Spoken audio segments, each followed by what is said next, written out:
পুরা জানমাল সব বিলীন করে দিয়েছে, বিনিময়ে আল্লাহকেই চেয়েছে, আখিরাতকেই চেয়েছে। আল্লাহ বলেন ওয়াল্লাহু রাউফুম বিল ইবাদ, এমন বান্দার ব্যাপারে নিশ্চয়ই আল্লাহ বড় বেশি দয়াবান, আল্লাহ তাকে উপযুক্ত পুরস্কার দিয়ে ভরপুর করে দেবে। আপনি ঘাবড়ায়েন, ওরে বলে দেন আমি আল্লাহ ওরে সন্তুষ্ট করে দেব। কোরআন শরীফে আছে হযরত আবু বকর সিদ্দিক রাদিয়াল্লাহু তাআলা আনহু জীবনের সব কিছু আল্লাহর জন্য বিলায় দিছিলেন। তো নবীজিকে আল্লাহ তাআলা কোরআনের আয়াত নাযিল করে নবীজিকে আল্লাহ শুনাইছিলেন।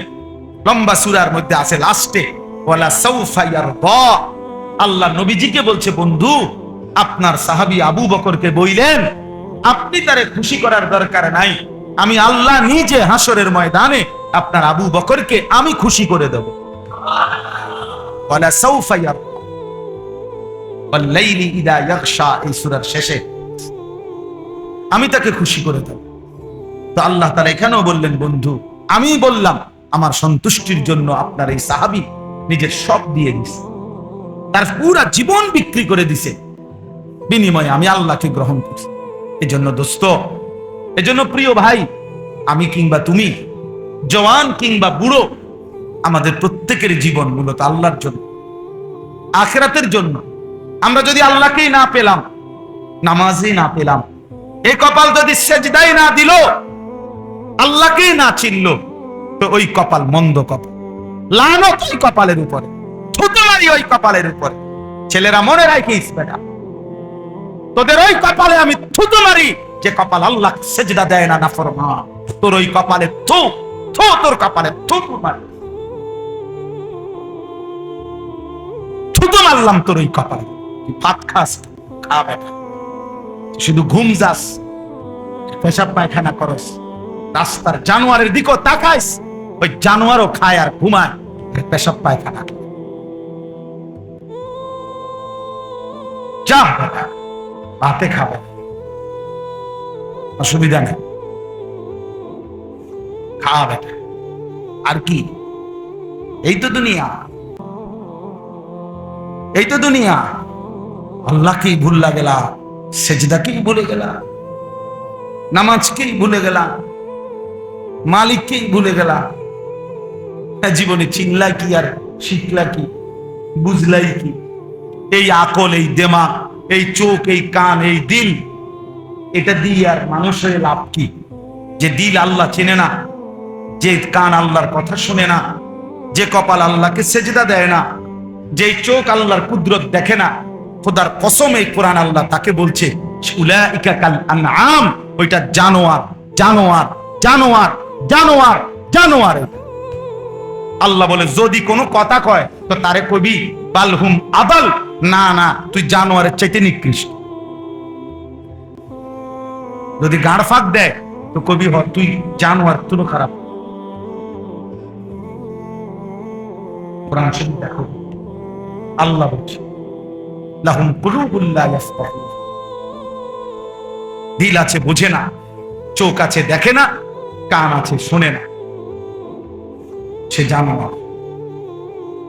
আল্লাহ বুঝদান করে। একটা ছেলেই বদলাও, একজন, তাইলেও আমাদের কষ্ট সার্থক ইনশাআল্লাহ। একজনই বদলাও, বড় মজমা দিয়া করবা কি? বৃষ্টি না হইলে আরো বড় মাহফিল হইতো, আরো বড় মাহফিল হইলে আরো বেশি বুট বেচা হইতো, হ্যাঁ আরো চটপটি বালা বেচা হইতো। আরো বড় মাহফিল হইলে খেলনা, বাঁশি, প্যাঁপো, এগুলো আরো বেশি বেচা কেনা হইতো। এই তো মানে আরো বড় মাহফিল দিয়ে কি হবে? হ্যাঁ 50,000 লোক দিয়ে কি হবে? হেদায়েতের জন্য 50,000 কিংবা 5 জন, এটা কোনো কথা? আসমানওয়ালা গ্রহণ করলে সামান্য বালুও দামি, আসমানওয়ালা গ্রহণ না করলে পাহাড়ও ভেঙে ভেঙে বালু হয়ে গেল। আল্লাহ আমাদেরকে বুঝ দান করে। অতএব সর্বশেষ কথা হলো আল্লাহ বলেন ইয়া আইয়ুহাল্লাযীনা আমানু দুখুলু ফিস সিলমি কাফা, হে মুমিন, হে ঈমানদার, আমি আল্লাহ তোমাকে বলছি আমার ইমানদার বান্দা পুরা পুরি ইসলামের মধ্যেই ঢোকো। শান্তি, কামিয়াবি, ইজ্জত, মর্যাদা, সম্মান ইসলামের মধ্যে, আল্লাহকে মানার মধ্যে। আমরা কিতাবে পড়ছি হযরত ওমর রাদিয়াল্লাহু তাআলা আনহু এরকম মসজিদের মিম্বরে বসে, ওমর যখন অর্ধ পৃথিবীর বাদশাহ খলিফা, তখন তিনি বলতেন সাহাবীদেরকে, যে সাহাবারাদেরকে, ভাইয়ারা, যে বন্ধুরা শোনো, আমি সেই ওমর ইসলাম পূর্ব যুগে যে একজন মহিলার বকরি চড়াইতাম ভাড়ায়, পারিশ্রমিকে একটা মহিলার ছাগল বকরি চড়াইতাম। আমি এত বোকা ছিলাম যে কোনোদিন ওই মহিলার বকরিগুলা সন্ধ্যাবেলায় গুইন্না, যতটা সকালে নিছিলাম ততটা বিকালে আইসা গুইন্নাছি। দোয়া করে দেন আমার ব্যবসাটার মধ্যে আল্লাহ যেন বরকত দেয়। এখন ব্যবসার পদ্ধতি কি হালাল না হারাম, পণ্যটা কি হালাল না হারাম, বেচা কিনার সিস্টেমটা কি হালাল না হারাম, মালিকের লগে, কোম্পানির লগে চুক্তি যে হইতেছে, টাকা যে সুদ করতেছে, কোনটা হালাল কোনটা হারাম, এর কোনো চিন্তাও নাই, বাস বিচারের কোনো খবরও নাই, শরীয়ত মাসআলা জানার কোনো প্রয়োজনও নাই। শুধু দাবি একটাই, হুজুর দোয়া কইরা দেন আমি যেমনে ব্যবসা করতেছি আল্লাহ যেন আমার এমনি বরকত দিয়ে দেয়। শেষ। আমনে তো হালাল হারাম তো আইয়েন না, আমার কি দরকার, লাভ দরকার, লাভ হুজুর আমাদের 100 টাকা দিন, আপনি আল্লাহরে বলে দেন 100 টাকা দিয়া আল্লাহ যেন আমার ব্যবসার মধ্যে কি দিয়া দেয়, বরকত। আমাদের একজন বড় বুজুর্গ আছেন ঢাকার, হযরত মাওলানা আবুল বাশার সাইফুল ইসলাম, অনেক বড় বড় আলেম। হুজুর একদিন বলছিলেন যে শুনেন, যে পরিমাণ ব্যবসায়ী হুজুরদের কাছে তাবিজের জন্য যায়, ব্যবসায়ীরা, হুজুর এমন কোন কাগজ, এমন কিছু লেখা টাকা লেখা দেন লাল কালি দিয়া, যেটা দোকানের মধ্যে ঝুলাইয়া রাখবো, যাতে করে কাস্টমার আইয়ে বরকত হয় ব্যবসা। এরকম বহু দোকানে দেখবেন চারিদিকে কাগজ ঝুলানো, লেখা বিভিন্ন রকমের কাগজ, তাবিজ। তাবিজের জন্য, ব্যবসার বরকতের জন্য যে পরিমাণ হুজুরের কাছে গেছে, আলেমের কাছে, তার 100 ভাগের 1000 ভাগের 1 ভাগও একটা শরীয়তের মাসআলা, যে এটা হালাল না হারাম, এই পদ্ধতিটা আমার এটা জানার জন্য 1000 ভাগের 1 ভাগও যায়। বুঝেন নাই কথা? কোম্পানি বলে দিছে টার্গেট পুরা করতে পারলে 3 দিনের কক্সবাজার ট্যুর। বাহ, টার্গেট ফিল আপ করে দিছে কক্সবাজার। আমার একদিন একজনের কাছে দোয়া করে, দোয়া করতাম কক্সবাজার 3 দিনের জন্য কোম্পানি থেকে যাইতেছে। আমি তো বেড়াবেড়ি এক লগে নি, হুজুর এক লগে, আমি তো কিটা দোয়া করতাম, আমরা যাতে ভালো করে নাচতেন পারেন নাকি, কি দোয়াটা কি করতাম, তোর কক্সবাজারের উপরে কি গজব করতো না তোর মাথা টাকা, কি দোয়া আপনি বলেন না, তার লাগে কি দোয়া, এটা কক্সবাজার দোয়া, বুঝলেন না? মানে হালাল না হারাম এত কিছুর দরকার না, দোয়া করে দেবেন আমার দুনিয়া দরকার, আমার দুনিয়া দরকার। রব্বানা আতিনা ফিদ দুনিয়া, আল্লাহ দুনিয়াই দেন শুধু, আর কিছু লাগবে না। ওমা লাহু ফিল আখিরাতি মিন খালাক। রব্বুল আলামিন বলে, বান্দা মনে রেখো, এমন নাফরমান দুনিয়া তো কিছু মিলবেই, বান্দা যাই পাওয়ার কিছু দুনিয়া তো পাবাই, তবে শুধু মনে রেখো ওমা লাহু ফিল আখিরাতি মিন খালাক, আখিরাতে কিন্তু কোনো অংশ থাকবে না, আখিরাত কিন্তু কিছুই মিলবে না। দুনিয়া তো আমি আল্লাহ তোমাকে দেব না কেন? তুমি চাইছো তোমারে দেবই দুনিয়া, আমি আল্লাহ তো না চাইলেও দুনিয়া দেই। কাফেরকে দুনিয়া দেই, বেঈমানকে দিয়েছি, মুশরিককে দিয়েছি, নাস্তিক মুরতাদ আমি আল্লাহকেই চিনে না, আল্লাহকেই মানে না, আল্লাহকেই বলতে কিছু স্বীকার করে না, এমন বেঈমানকেও তো আমি আল্লাহ দুনিয়া দিয়েছি, তোমাকে দেব না কেন? নেও, বাতে না উদা খাইবা না, এটা তো আমি কুত্তারও খাওয়াই, জানোয়ারকেও খাওয়াই। হ্যাঁ, দুনিয়া তো আমি জানোয়ারকেও দেই, বেটা তোরে দিতাম না, নে বেটা, আর কি তা বাতে না দুগা, আর কি খাবি না?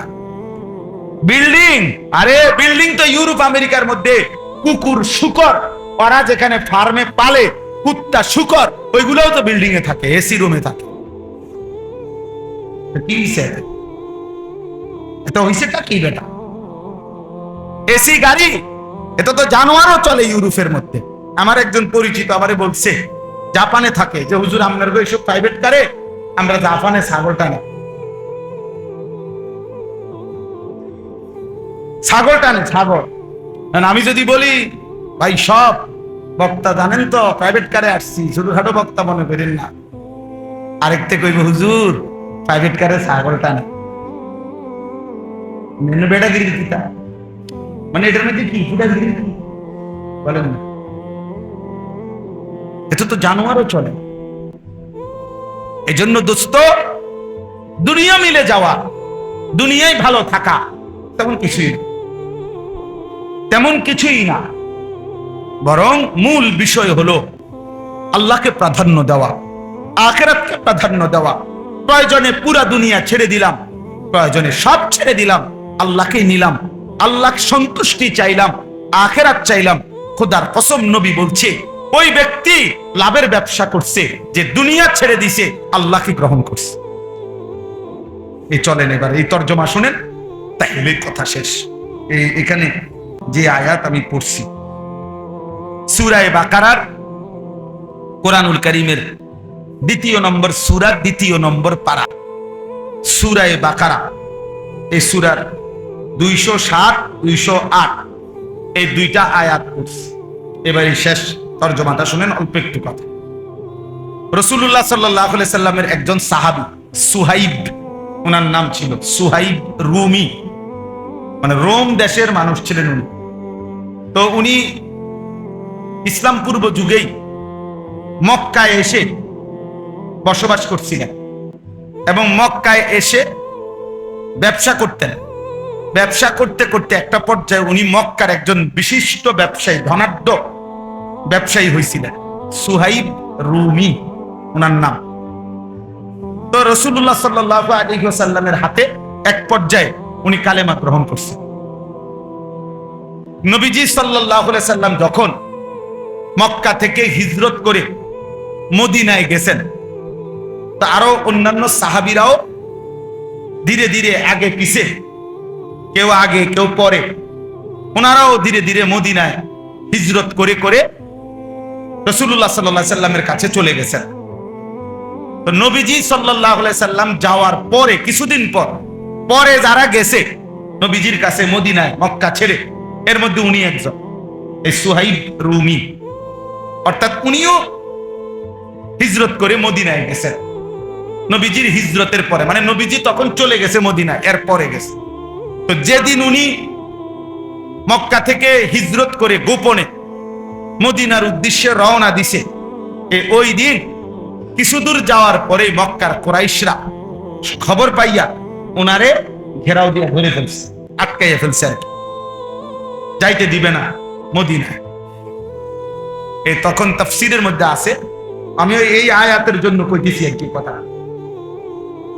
তো তাফসীরের মধ্যে আছে এই সাহাবী উনি একজন তীরন্দাজ সাহাবী ছিলেন, মানে সাহাবীদের মধ্যে সবচেয়ে বেশি তীর ছুটতে পারতেন, কাফেরদের তীরন্দাজ উনি একজন পারদর্শী ছিলেন।